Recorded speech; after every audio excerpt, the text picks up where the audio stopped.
אשכוחי ירושלים תשכח ותשכח תשכח ימיני. Comme dans la paracha de Vayakel et le Pekoudé, il y a une répétition sur le Mishkan. Donc, Be'ezrat Hashem, on va prendre un point spécifique du Mishkan qu'on va expliquer. Mais avant tout, je voudrais répondre à la question que m'a été posée concernant le troisième Beth Amikdash. J'avais dit que le troisième Beth Amikdash serait un Beth Amikdash, un temple de lumière. Et la question qui est posée, est-ce qu'il y aura-t-il un édifice de pierre sur le Harabaït? Et qu'est-ce qu'adviendra-t-il de ce qui est maintenant? Est-ce que les Israël participeront à quelconque édification matérielle? Alors, vous sachez, c'est clair, je vais vous dire les références. Le troisième Beth Amikdash n'a rien à voir avec les hommes. C'est-à-dire les hommes n'ont rien du tout là-dedans. Et je vais juste, pour vous expliquer les choses clairement, lorsque Yitzhak est à Grar, c'est dans Parashat Toldot, c'est les dit là-bas, Vayahperu Avde Yitzhak Banahal, donc il creuse, il trouve des puits d'eau. Vayarivu Ra'e Gera Imra Yitzhak, les bergers de Grar se disputent avec les bergers de Yitzhak. Ils disent non, ces puits d'eau sont à nous. Et donc, il va appeler ces puits-là, il les appelle Eshek, Kitashkwa Emo. Ils vont de nouveau creuser des puits d'eau. Et il va y avoir une bagarre sur ces puits d'eau. Il va les appeler Sitna. Et là, à ce moment-là, c'est marqué Vayatek Misham. Carrément, Yitzhak se retire de là-bas. Ils vont creuser d'autres puits. Et il n'y aura plus donc de dispute, de bagarre là-dessus. Vaïkra Shema Rehovot, il va l'appeler Rehovot.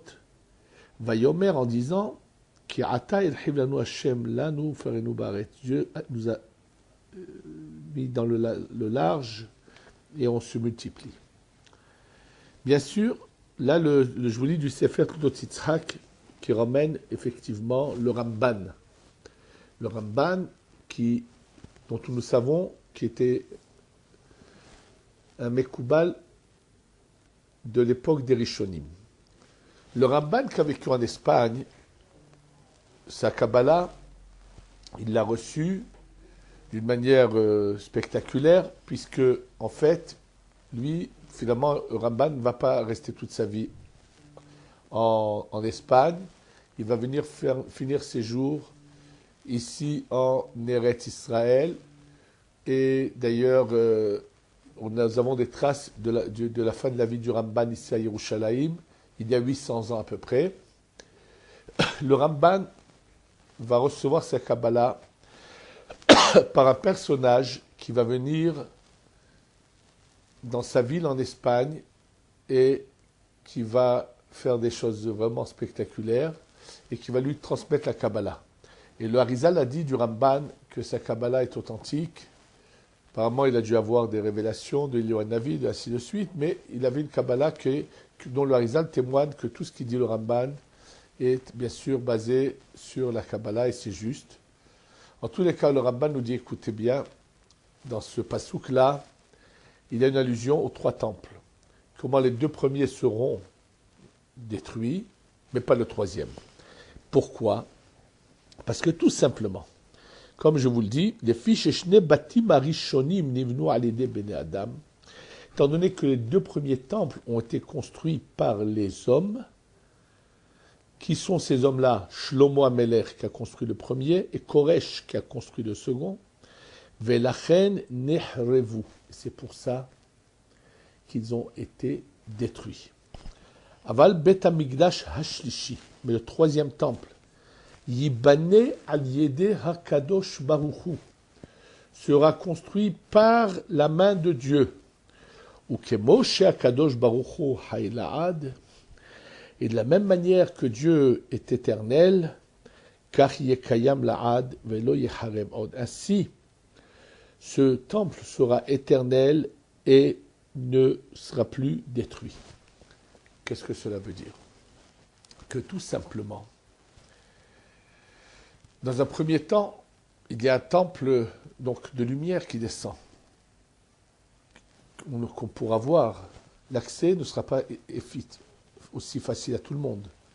Pour bien comprendre cette image de ce changement qui va se passer en nous, la manière dont on va être métamorphosé, je voudrais juste rappeler les paroles que ramène le Noam Elimelech, Rabbi Elimelech de Lejinsk, dans son livre sur la Torah, Noam Elimelech, dans des parachutes de Vaïkra.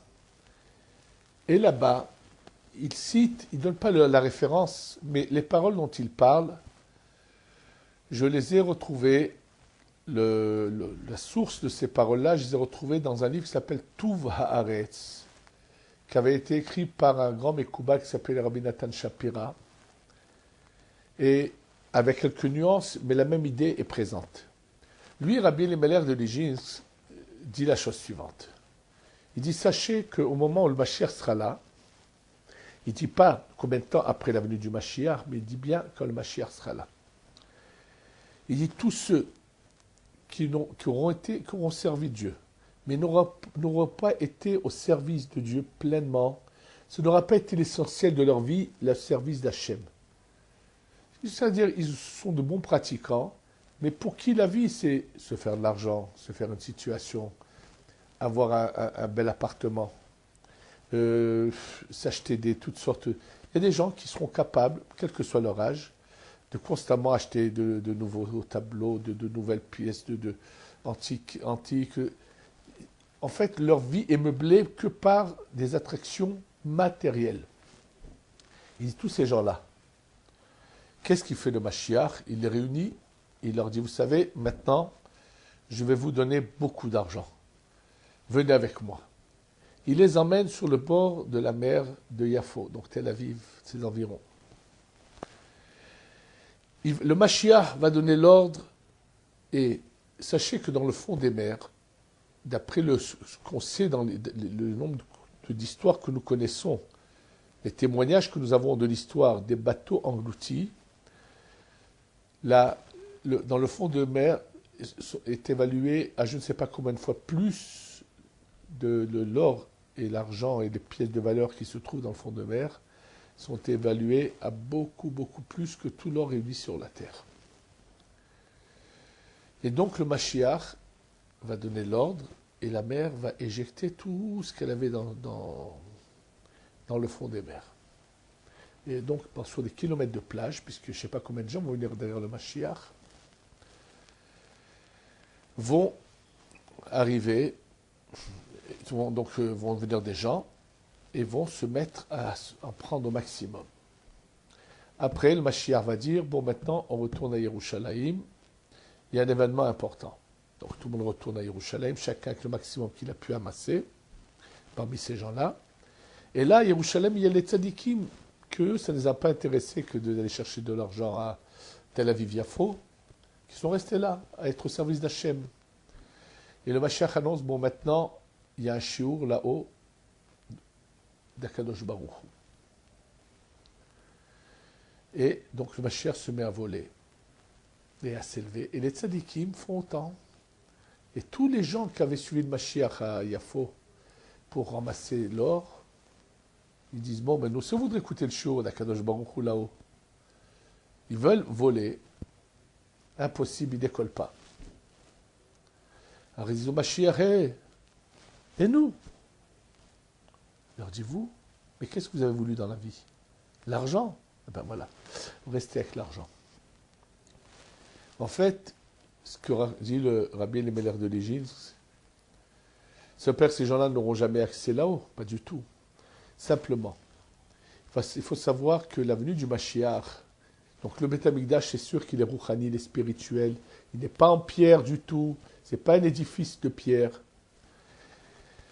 Entre la venue du Mashiach et la résurrection des morts, c'est le temps qu'il va falloir pour que les gens restés sur terre commencent à devenir spirituels. tous ou pas, je ne sais pas. Mais une chose est sûre, ça va se faire par étapes. Et c'est sûr que les plus tzadikim, puisque, comme le dit le Harizal plusieurs fois, on doit revenir non seulement à la situation de Adam Arishon avant la faute, mais à l'emplacement d'Adam Arishon avant la faute, pour ne pas rester là-bas. Et ça, on va monter un peu plus haut. Pour bien comprendre ce que c'était cette situation de Adam Arishon avant la faute, c'est ce qu'on va expliquer dans cette deuxième partie du cours, qui va parler des Kruvim, les chérubins.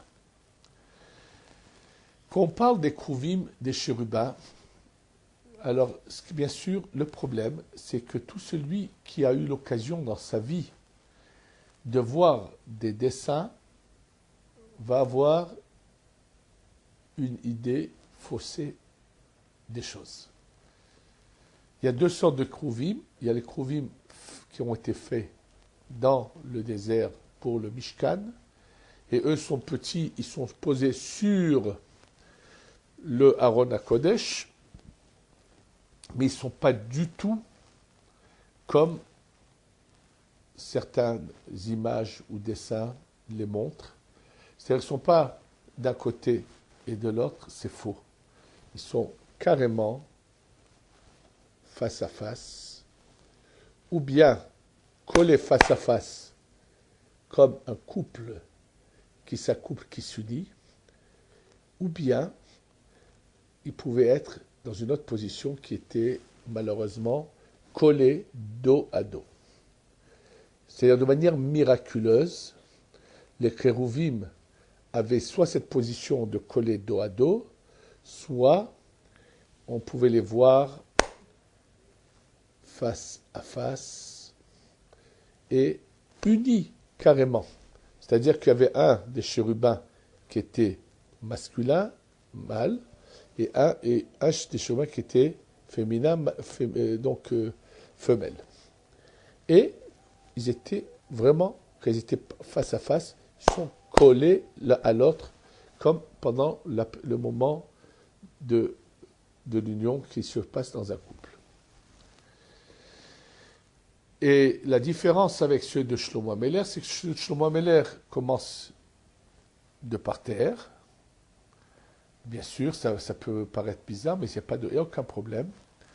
Il faut savoir, comme l'Agmara le dit, le Aaron, apparemment même que c'était un objet, il ne prenait pas de place. C'est-à-dire, le fait que le Aaron ne gênait pas leur corps à s'unir, même si les pieds pouvaient être de part et d'autre, mais le corps pouvait s'unir normalement.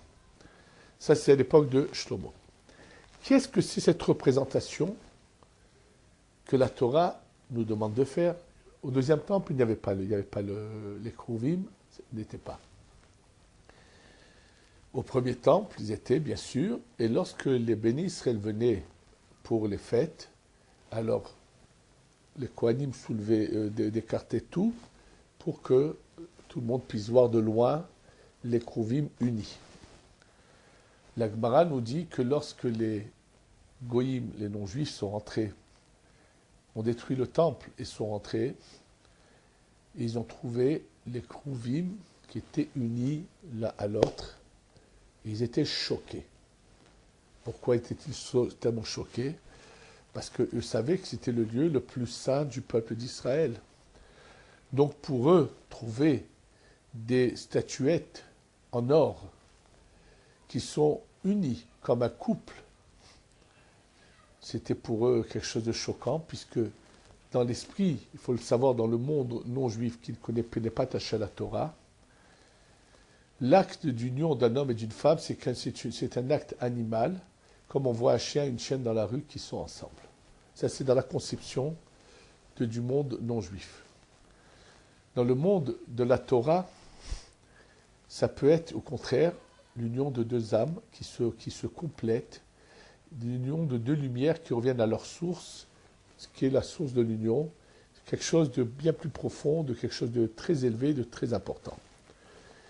En tout cas, ce qu'il faut comprendre, qu'est-ce que représente, qu'est-ce que veut la Torah, qu'est-ce qu'Hachem voulait par cette représentation. Et nous savons que lorsque Moshe parle avec Kadosh Baruch Hu, la voix sortait entre les Kruvim et s'adressait à Moshe Rabbeinu. C'est-à-dire que c'était un lieu par lequel passait la lumière de Dieu vers du haut, vers le bas.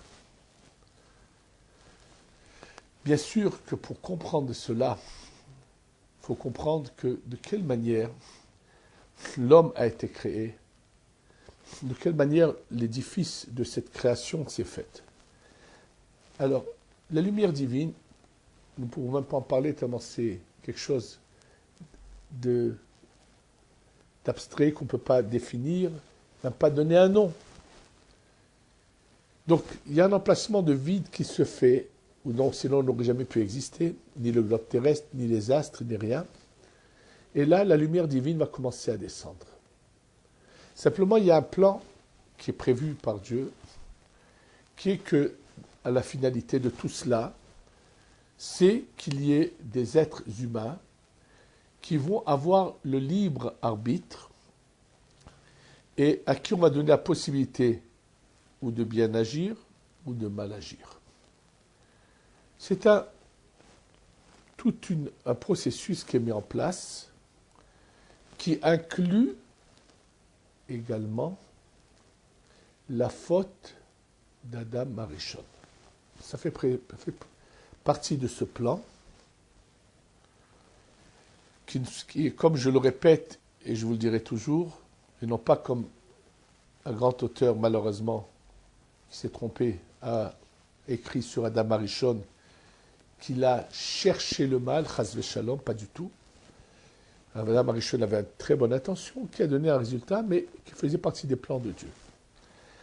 Quand la lumière s'intègre et va descendre de niveau à niveau, et pour que la lumière fonctionne, il faut comprendre, ça doit fonctionner de la manière suivante. Pour un peu se faire une image, les ampoules classiques qu'on avait avant, donc les ampoules de lumière, c'est un verre qui est vide à l'intérieur, où il n'y a même pas d'air à l'intérieur, par lequel va passer un flux de courant qui arrive au bout d'un fil fin mais qui ne brûle pas, et lorsqu'il chauffe, il va donc éclairer, et donc ce courant passe et repart, et en passant, il va donc faire brûler ce fil mais qui ne se consomme pas, et donc c'est comme ça qu'on a la lumière. Sans ces ampoules-là, je ne sais pas si quelqu'un parmi vous a eu l'occasion de le voir, si cette ampoule, vous lui donnez un tout petit coup et un petit trou est fait dans le verre, et que vous la placez, vous allumez la lumière, vous savez ce qui va se passer. Dès l'instant où il va y avoir de l'air qui va rentrer, quand le courant va passer par ce conduit-là, il va se consommer, et donc l'ampoule ne donnera plus de sa clarté. C'est-à-dire que ça peut fonctionner que s'il y a ce courant, plus une ampoule fermée hermétique, qui va donc empêcher que ce fil qui est à l'intérieur se consomme. Dans le système de là-haut, c'est exactement, ça fonctionne de la même manière. Il y a un corps et une âme. La lumière ne peut pas fonctionner toute seule, il lui faut absolument un corps. L'âme, elle a en elle le pouvoir de l'écoute, de la vision, du goût, de la senteur, mais c'est un tout. En rentrant dans le corps, alors en passant par la partie de l'âme qui va arriver dans l'oreille, va manifester cette force d'entendre, la partie de l'âme qui va se mettre dans les yeux va découvrir ce pouvoir de voir, et ainsi de suite. Maintenant, c'est vrai que nous avons un corps en matière, avec une âme spirituelle à l'intérieur, et qu'est-ce qui fait qu'ils puissent cohabiter ensemble, c'est-à-dire la lumière qui est en nous avec la matière, ça, c'est cet intermédiaire qu'ont donné les parents dans la conception de leur enfant. Ils ont donné une partie qui vient du plus bas de leur âme, qui est juste à la limite entre lumière et matière, et c'est cette partie-là qui sert d'intermédiaire entre l'âme qui se trouve dans le corps et le corps qui est autour. Simplement, ce qui est vrai dans ce monde de matière est également vrai dans les mondes supérieurs. Mais au lieu, la différence, ce sera que ce qui s'appelle âme et je ne sais pas combien de fois plus spirituel de ce qui s'appelle le corps qui est autour. L'enveloppe qui est autour de cette lumière qu'on appelle l'âme. Donc Dieu fait descendre cette lumière et pour que se fasse enfin la conception du premier homme et de sa femme, les choses vont se passer par étapes. Et il y a une création spirituelle qui commence là-haut, dans un monde qui s'appelle le monde de la Hatzilut. D'ailleurs, dans le monde de la Hatzilut, il y a 5 niveaux qui, chaque niveau va faire naître le niveau qui est au-dessous de lui, et ça va descendre d'un cran. C'est-à-dire que chaque niveau est d'un cran au-dessus de l'autre de manière spirituelle. Et le premier niveau qui se trouve dans ce monde de la Hatzilut, c'est un corps spirituel, mais c'est un seul corps qui est partagé en deux. À l'intérieur de lui, il y a 2 parties. Du côté droit, c'est le côté masculin, et du côté gauche, le côté féminin. Mais c'est un seul corps, puisque la lumière qui est d'en haut est une, donc c'est un seul corps. Ce corps va prendre tout l'emplacement du monde de la Hatzilut et va en être son âme. Dans le Mishkan, on a une allusion à cela. Il y avait une poutre de bois qui a fonctionné de manière miraculeuse, qu'on appelle le Beria Hatichon. C'était une poutre qui rentrait dans les autres poutres, mais quand elle arrivait au coin, cette poutre tournait, faisait le tour, et donc unissait toutes les poutres entre elles, les 3 murs entre eux, par cette poutre qu'on appelle Beria Hatichon. C'était comme une âme à l'intérieur de ces poutres, puisque ce bois se tournait tout seul de manière miraculeuse et faisait le tour à l'intérieur des autres poutres. Donc, on a cette création qui est entièrement spirituelle et qui s'appelle, pour qu'on se fasse un peu une idée, on va lui donner un nom. Le nom qui est marqué dans la Kabbalah, c'est le Keter de la Hatzilut, la Yehida de la Hatzilut. On appelle ce corps-là Arich Anpin. C'est de là que vient la lumière des miracles. Lorsqu'il y a des miracles sur terre, c'est de cela que ça vient. De ce corps donc spirituel qui est un corps, mais dont la partie droite est masculine, la partie gauche est féminine, il va y avoir une grossesse, une naissance et un agrandissement de 2 corps qui vont s'appeler qui ensuite vont prendre leur place dans le monde de la Hatzilut et vont venir à l'extérieur de ce corps qui fait toute la Hatzilut, mais eux vont être qu'à la moitié du haut vers le bas, sans couvrir le visage de celui qu'on appelle Arir, mais à partir de ce qu'on appelle la gorge jusqu'au niveau du nombril. C'est-à-dire 2 corps. Là, il va y avoir 2 corps, un masculin, un féminin, mais qui vont être constamment collés face à face, toujours unis, jamais dos à dos. Dans la Kabbalah, ils sont appelés Chochma et Bina ou Abba et Ima. Ces 2 corps, qui sont aussi eux spirituels, mais qui ont à l'intérieur donc une lumière très puissante. Donc la lumière Ein-Sophite sans fin et divine qui passe à travers ce premier ou ce deuxième, ce n'est pas des intermédiaires, on n'est pas dans la chrétienté, il n'y a pas d'intermédiaire. C'est juste la lumière qui descend de niveau pour qu'elle soit agréable et supportée par ceux qui sont en bas. Ensuite, ces 2 corps dans leur union, vont faire naître encore 2 corps. Maintenant, au niveau du nom de Dieu d'abord. Le premier, c'est la pointe qu'il y a dans le Yud du nom de Dieu. Le deuxième et troisième, ces 2 corps qui sont hommes et femmes, masculin et féminin, qu'on a appelé Chochma et Bina ou Abba et Ima, sont le Yud et le He du nom de Dieu. Et de eux vont naître, il va y avoir grossesse, naissance. Maintenant, quand je parle de naissance, la naissance se fait toujours au bas du monde, au-dessous du monde de la Hatzilut. Et donc, au-dessous du monde de la Hatzilut, ils naissent et ils grandissent, ils montent et ils prennent leur place dans le monde de la Hatzilut. Ensuite, donc, c'est de ce Yud et ce He, ces deux corps qui sont toujours face à face.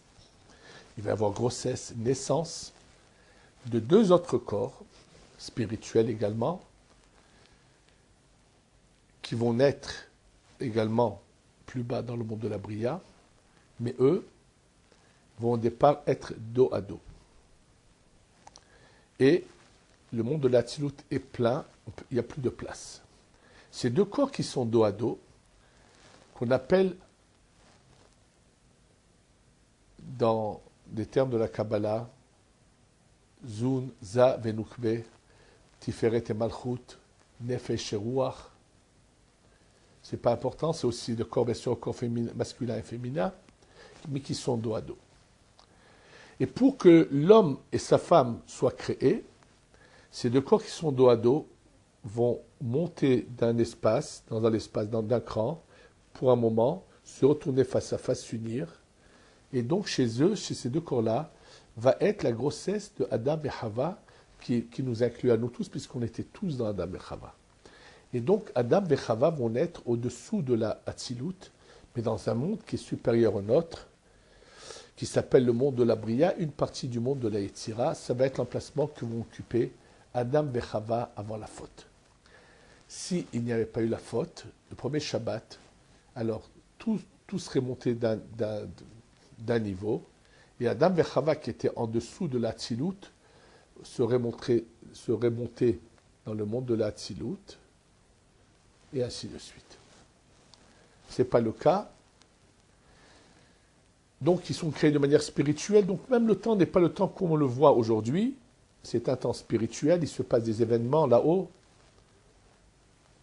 inimaginables.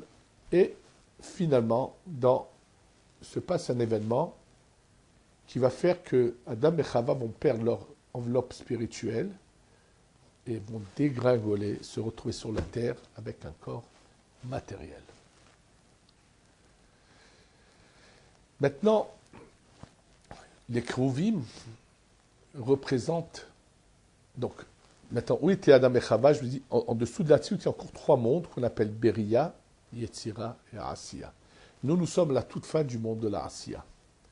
Les Kruvim représentent la lumière divine qui, en passant par ce dernier niveau du monde de la Hatzilut et descend vers l'endroit du temple, c'est ça ce que les Kruvim représentent, c'est ces deux derniers corps de la Hatzilut qui des fois sont dos à dos, des fois face à face, selon nos actions. C'est nous qui sommes ceux qui agissons, comment les choses vont se passer. Et c'est pour ça que lorsqu'il est dit Banim Atem l'Adonai Elohechem, vous êtes les enfants de Dieu votre éternel. Pourquoi ce mot Hashem Elohechem? C'est-à-dire que nos âmes sont sorties de la lumière Ein-Sophie, de la lumière sans fin, à travers différentes étapes. Et l'étape de laquelle sont sorties nos âmes vient de deux étapes de lumière qui sont masculines et féminines. Et c'est ça, Banim Atem l'Adonai Elohechem. Hashem, c'est le côté masculin, Elohechem féminin, c'est de là. Bien sûr que nous ne nous adressons pas à ce qui est au-dessus de nous, mais à la lumière Ein-Sof qui est à l'intérieur de ces différents niveaux, qui rejoint la lumière Ein-Sofite, et non pas, c'est ça l'erreur qu'a fait la chrétienté ou d'autres, c'est de penser que ces enveloppes par lesquelles passe la lumière Ein-Sofite sont des intermédiaires que Dieu Chas Shalom. C'est bien sûr que ça a été des inventions pour se donner des libertés peut-être, mais ce n'est pas le sujet d'aujourd'hui. En tous les cas, les Kruvim représentaient un peu cela. Et montrer quelle était la position de ce Zun de Hatzilut, Nefesh Ruach de Hatzilut, donc est-ce que vous voulez les appeler? Est-ce qu'on agit bien? Donc ils sont face à face. Et si on agit mal, Chas v'Shalom, ils étaient dos à dos. Bien sûr, question qui a été posée depuis longtemps. Lorsque le temple est détruit, ça veut dire parce que le peuple d'Israël a mal agi. Comment se fait-il que les Krouvim étaient face à face. Plusieurs réponses, mais j'en vais juste en citer une maintenant, puisque ce sujet a été rapporté dans un autre cours. Mais une des réponses qui est la plus simple et qu'il faut le savoir, entre ce qui se passe entre nous et Dieu, c'est qu'entre nous et Dieu. Mais il est clair que par rapport aux nations, Dieu est toujours face à face avec nous, toujours uni avec nous. Face que nous sachions ouvrir les yeux, comprendre ce qu'est la création de Dieu. Et comme donc, avec ce que j'ai dit au début de ce cours, le but n'est pas de rester en matière sur terre. Quelqu'un qui était en haut d'une échelle, au premier étage, et puis il est tombé par le balcon en bas. Il ne va pas dire, puisqu'il est tombé en bas, il va vivre dans la rue. Qu'est-ce qu'il va faire? Il essaie de se remettre en forme pour pouvoir remonter les escaliers et remonter dans sa maison. C'est exactement la même chose. On a dégringolé, Briette Asiya, on est arrivé en bas. Le but, c'est de repartir d'abord à un emplacement et même de monter encore plus haut.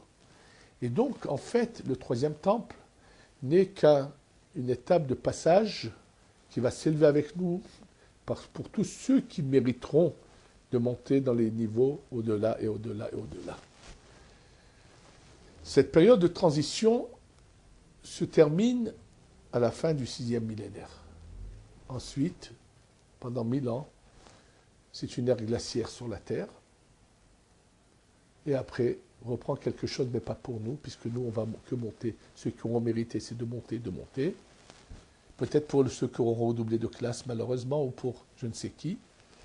Mais en tous les cas, nous devons nous intéresser à ce qui nous concerne et qu'il faut le savoir. Celui qui perd maintenant du temps, c'est impossible, c'est trop tard. Faire tchouva tout de suite, on a la chance, tout le temps que la vie est là, on peut réparer, rattraper, corriger, et après ce sera trop tard. Que Dieu nous aide à ouvrir les yeux, à comprendre l'importance de ce que nous avons à faire maintenant, qu'on fasse le maximum puisque c'est une préparation à cette vie éternelle, et qu'on ait le mérite de ne jamais trébucher, de ne jamais nous tromper, mais que d'avancer dans le désir de la voie que Dieu veut de nous. Amen, ve Amen.